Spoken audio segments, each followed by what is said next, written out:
Hola, es un placer saludarlos. Mi nombre es Fernando Erazo, yo soy cirujano de mama y tejidos blandos, epidemiólogo clínico de Clínica Vida Fundación.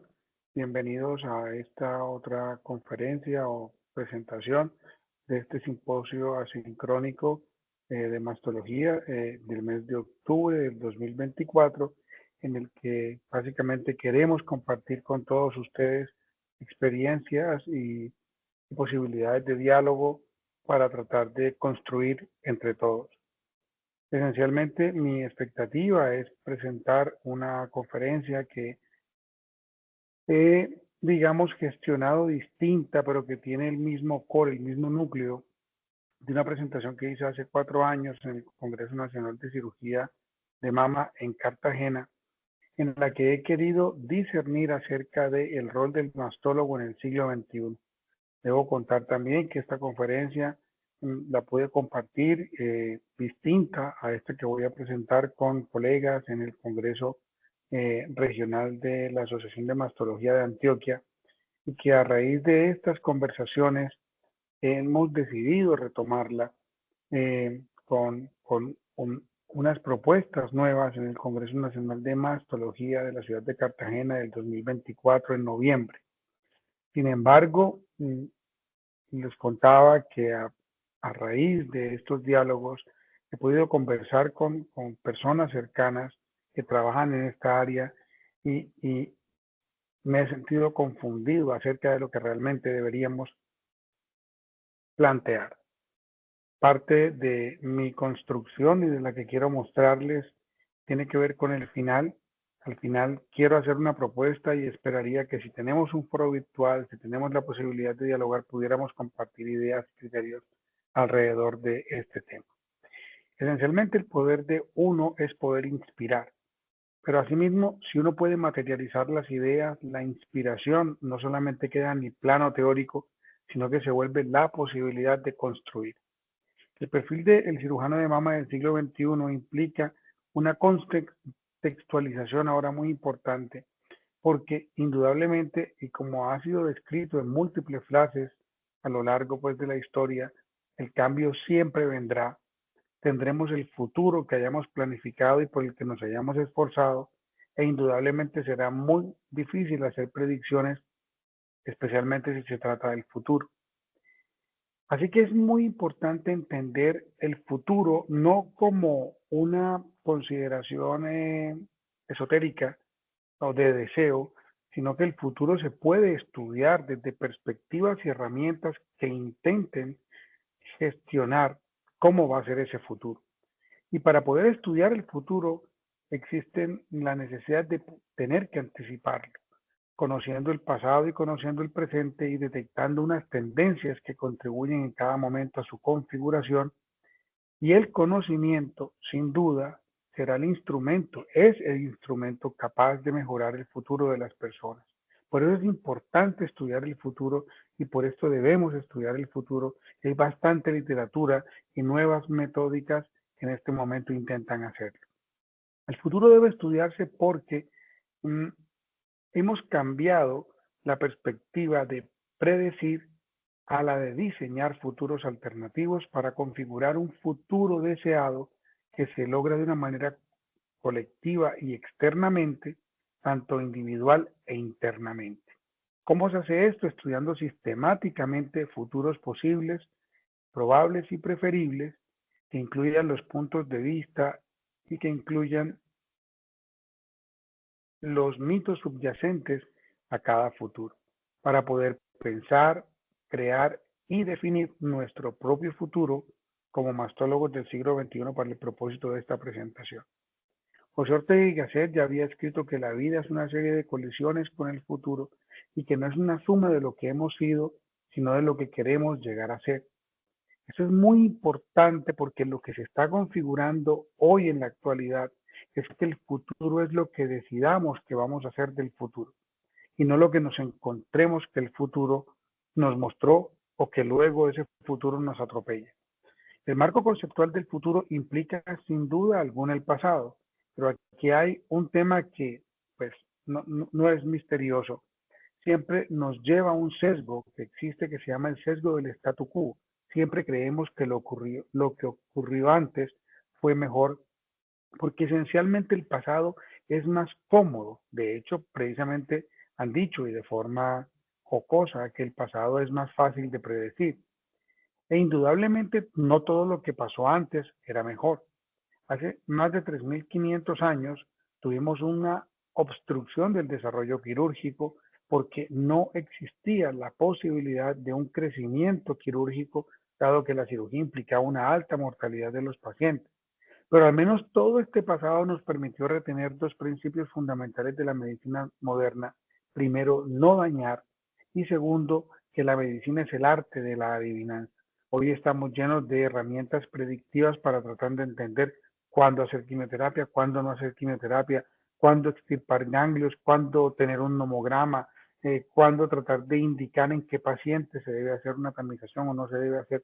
Todo esto estamos tratando de perfeccionarlo, pero es lo que hemos venido arrastrando desde siempre.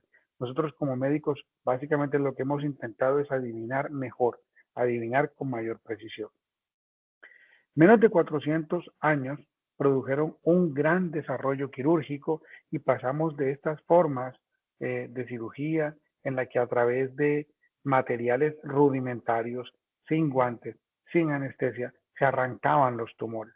En el lado izquierdo, por ejemplo, en la mitad ven la famosa y para mí emocionante cuchilla circular de Gerard Tabor, un cirujano inglés del que se describe que podía cercenar la mama en menos de 10 segundos. Una cosa absurda hoy en día, pero que nos generó un panorama de desarrollo que hoy nos ha traído hasta este momento, ¿cierto? Básicamente, los instrumentos del pasado cumplen el mismo propósito de los instrumentos de la actualidad. Lo que pasa es que lo hacen de una manera un tanto diferente. Cuando nos preguntamos cuál ha sido la mayor diferencia entre los tiempos premodernos y los modernos en la cirugía del cáncer de mama, entre el pasado y el presente, como nos dice esta, para mi gusto, excelente escritora, médico y especialista en historia de la medicina, Lindsay Fitzharris, básicamente son la anestesia y la antisepsia, por lo que la cirugía se volvió más segura.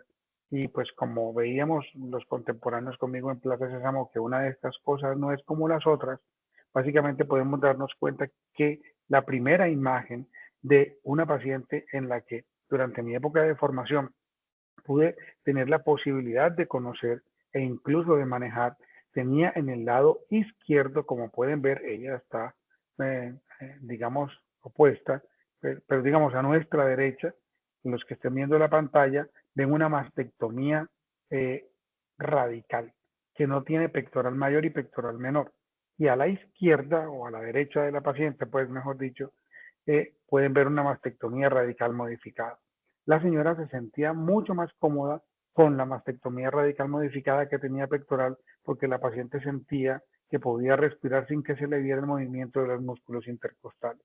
O sea, incluso puede ir cambiando a lo largo de los tiempos la concepción que nosotros vamos teniendo y que vamos enfrentando acerca de cómo percibimos la cirugía. Hoy en día, a través de técnicas oncoplásticas, como vemos en los demás cuadros, podemos utilizar formas de cirugías, de abordajes y de incisiones que nos permitan realizar un manejo oncológico sosteniendo o reteniendo la posibilidad de la estética en la mama.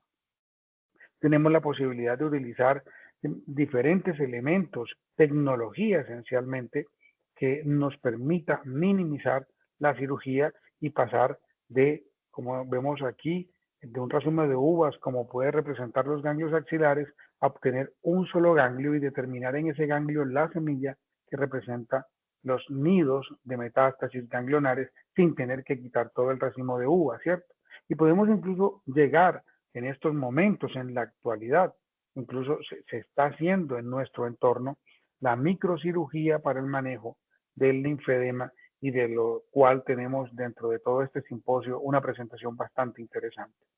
Todo esto también se ha llevado al plano de la reducción de los campos de irradiación, la precisión y la mayor adquisición de dosis específicas en segmentos de los tejidos para minimizar el daño alrededor, la precisión del estudio de la patología con otros elementos en este caso la inmunohistoquímica, que nos permite entender toda la parte citoplasmática, toda la parte de la membrana celular, pero también profundamente llegando a un campo de mayor profundidad, valga la redundancia, en todo lo que tiene que ver con el estudio de la genética, de la manipulación genética y del diagnóstico que se hace a través de la genética. Hoy la cirugía de mama ha sido mejorada por menos invasividad y más precisión estética y sofisticación, con nuevos conceptos y tecnología que agregan valor y utilidad.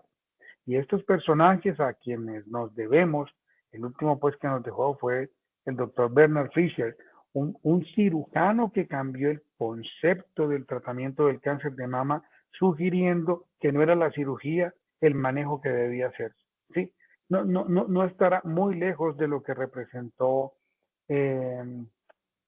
Lister, que también fue cirujano y que consideraba que precisamente para poder generar mayor supervivencia lo que debiera controlarse la infección, la sepsis, el manejo de los microbios, una situación que no se entendía. Fitzharris nos cuenta en su libro cómo, por ejemplo, Lister era un tipo tan peculiar que gozaba, ostentaba, pues la burla de sus maestros porque siempre cargaba en su maletín un microscopio. Su papá había sido pues un experto en lentes y finalmente pues estos tipos que se dedicaron al manejo quirúrgico sugirieron que no estaba en la cirugía el desarrollo, pero eran excepciones y estaban adelantados a su tiempo y tenían en ese momento, dentro de la incertidumbre que manejaban, la posibilidad también de estar equivocados, aunque finalmente la historia los validó. Otros que son más recientes y que identificamos y con quienes conversamos han permitido seguir este desarrollo y hemos llegado, por ejemplo, a esta posibilidad de no hacer vaciamientos axilares en pacientes con cáncer de mama temprano con la expectativa de poder limitar el daño que generamos en los tejidos. Hemos podido también cambiar en algunos pacientes el vaciamiento axilar por la intervención con radioterapia sobre las axilas y hemos podido generar más target o focos específicos para poder hacer mejor las terapias. En menos de 20 años, la biología se ha posicionado sobre la anatomía y ya no dependemos de grandes volúmenes anatómicos, sino de pequeños segmentos, incluso estudiando la profundidad del genoma humano para poder intentar predecir y estamos dejando atrás una ruta anatómica para encauzarnos hacia una ruta genética de forma vertiginosa, para llegar a este presente, dentro del cual a lo largo de este camino la mastología ha mejorado la satisfacción y los resultados, haciendo menos extensión locorregional, que implicaba la mastectomía y los vaciamientos, por más tamización, medicina de precisión, desescalamiento y omisión de terapia. Tanto como hemos logrado todo esto, los cirujanos como especie hemos descuidado la terapia endocrina, la reconstrucción mamaria, la evaluación de los síntomas menopáusicos, la genómica, la salud ósea, la enfermedad benigna mamaria que hoy ha tomado una relevancia tan importante, la psiconcología, entre tantas otras. Así en este caso, viendo el futuro, la pregunta es si a pesar de ese conocimiento que han tenido excepciones como especie de cirujanos de la mama, nos hemos empoderado o no nos hemos empoderado. Y yo les pido que lo piensen, que lo analicen, que lo tengan en un contexto de forma consciente, porque hoy nuestro futuro suena como suena ultrasound. Ya incluso en este momento hay una fuerte carga de evidencia con bastante robustez. Falta muy poco para que se pueda consolidar, que nos está demostrando cómo en pacientes con cáncer de mama temprano, situación que estamos viviendo de una manera bastante más frecuente, afortunadamente en nuestro entorno, vamos a poder dejar de hacer incluso el ganglio centinela si tenemos la posibilidad de hacer una buena ecografía axilar que nos permite identificar los ganglios axilares.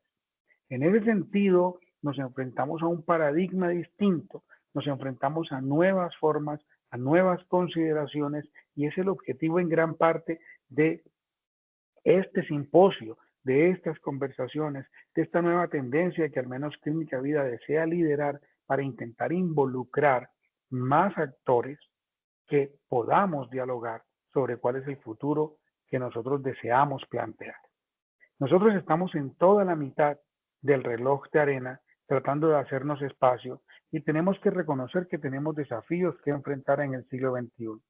Podemos plantear varios, por ejemplo, yo quiero plantear 4, esperar y ver qué ocurre sin tomar acción. Otro es expandir nuestra práctica haciendo las cosas, más cosas, pero sin una formación formal, que es una situación frecuente que está ocurriendo. La otra es aprender o mejorar otras habilidades, situación que implica también acuerdos entre especialidades que ya llevan un terreno avanzado, o finalmente cambiar de forma radical nuestra formación.